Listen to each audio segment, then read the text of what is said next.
জন্মদিন তার তার বাসায় বাসায় বোতল বোতল পাঠায় পাঠায় কারা? গার্লফ্রেন্ড শুধু গার্লফ্রেন্ড শুধু না অভিমান অভিমান হয়েছে হয়েছে যে যে বোতলে মন বলতে পারে না। বোতলের বোতলের গায়ে গায়ে কি এঁকে দিয়ে অভিমান ভাঙালেন তিনি? আলহামদুলিল্লাহ এতবার প্রতারণার শিকার হওয়ার পরও এখন দিনে 100+ পার্সেল আমি ডেলিভারি করতেছি। এত ঝক্কি ঝামেলার পেছনে এই বোতল আর সামনে আগানোর নেপথ্যে এই বোতল। বাসার সামনে বোতল বিক্রি করতেছিল। আমার ওয়াইফ ওখান থেকে কিনে ঘরে সবজি হিসেবে সাজিয়েছে হাজবেন্ড ঘোরার জন্য।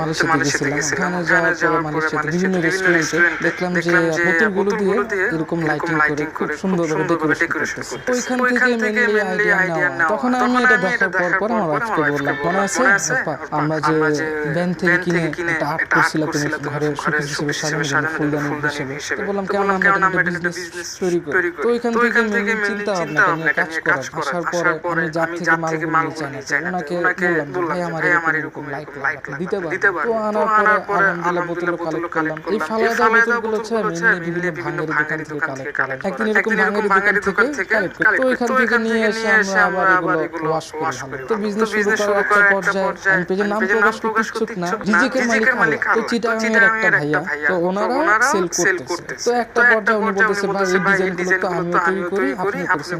ওরা বললাম যে ভাই আমি তো এই ডিজাইনগুলো আপনার থেকে নেই, গুগল থেকে ডিজাইনগুলো পাইছি, ইনস্টাগ্রাম থেকে পাইছি, পিন্টারেস্ট থেকে ডাউনলোড করছি। তো ওইখান থেকে ডাউনলোড করার পরে আমার ওয়াইফকে দিয়ে আর্ট আপনি বলেছেন না আপনি এগুলো আমি ডিজাইন করে এগুলো আপনি পারবেন। 3-4 দিন পরে ওনারা পেজে নক দিয়ে ওনার ওয়াইফ বা বোন বা বান্ধবী যে হতে পারে উনি ফোন মেসেজ দিয়ে উল্টাপাল্টা কথা। তো আমি আমার আরেকটা আইডি দিয়ে ওনাদের পেজে নক কত করে সেল করে দেখলাম যে ওনারা কনভিন্স করার জন্য ওরা আমাদের পেজের স্ক্রিন রেকর্ড করে নিয়ে স্ক্রিনশট নিয়ে কাস্টমারকে দেখাইতেছে প্রথম শুরু করছি ওনারা পরে আমাদের দেখে শুরু করছে। তো লাস্ট টাইম উনি করলো কি 3 জন কাস্টমার ভাই ওনারা 50 পিস করে 3 জন 150 পিস অর্ডার কুমিল্লা ছিল চিটাগাং আর ছিল না। এটা কখনো ভুলবো না, লাইফের প্রথম ধরাটা আমি ওইদিনই খাই। পরে বিশ্বাস করে ওনাকে পাঠাইছি। আবার আমাদের একটা অপশন আছে স্ট্রিট ফাস্ট কুরিয়ারে নাম্বার দিলে দেখা যায় কাস্টমারের সাকসেস রেট কিরকম। তো ওনার সাকসেস রেটও দেখলাম 100% আছে। তো এখান থেকে মনে হলো বিশ্বাস হলো যে না উনি হয়তো রিসিভ করবে। কারণ উনি আমাকে যেভাবে কনভিন্স করেছেন উনি বলতেছে ভাই আমার কুকারি যে দোকান আছে পাঠানোর পরে একটা পার্সেল ডেলিভারি ম্যান কিন্তু মানুষ। তো কাস্টমারকে প্রথম দিন যাওয়ার পরে বলতেছে যে ভাই আমি তো বাইরে আছি আজকে নিতে পারবো না কালকে। পরের দিনে গেল তৃতীয় নাম্বার দিনে উনি সারাদিন ফোনটা ব্লক করে রাখেন। কুরিয়ারের সিস্টেম হচ্ছে 3 দিনের পরে এখন নিবেন। তারপরে আমি হাত ম্যানেজার কোনো রিকোয়েস্ট করে পরে একদিন রাখছি।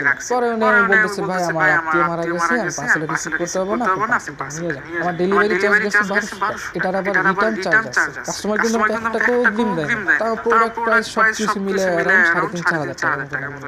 ওরা ঝামেলা করার পরে তো 2 দিন ব্যবসাটা অফ রাখছে। কারণ পেজটা মোটামুটি ভালো বড় ছিল, প্রায় 15-16 হাজারের মতো ফলোয়ার ছিল। তো পরে 2 দিন যখন